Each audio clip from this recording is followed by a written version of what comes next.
Здравейте! Аз съм доктор Димитрина Хиновска, специалист по образна диагностика със специална насоченост и интерес към ехографската диагностика. В ортопедичния медицински център Кинов разполагаме с модерен диагностичен ехографски апарат Mindray последно поколение.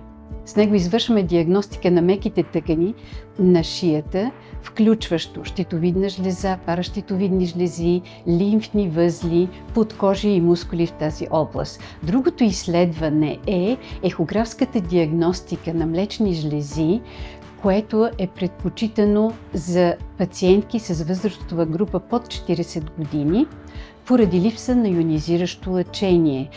Това ни дава възможност за провеждане на ежегодишни профилактични прегледи за ранно откриване на рака на гърдата.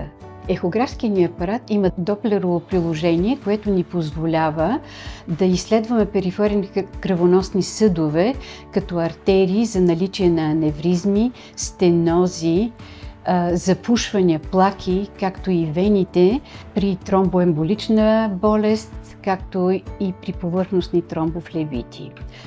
Нашата апаратура позволява да провеждаме ехографски изследвания на мускулоскелетната система на човешкото тяло, включваща ставите на крайниците, мускулите, сухожилията и повърхностните структури.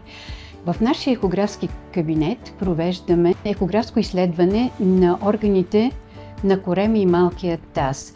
Ако имате показания за споменатите ехографски изследвания или имате желание да си направите профилактичен преглед, ние ви очакваме в ехографския кабинет на ортопедичен медицински център Кинов.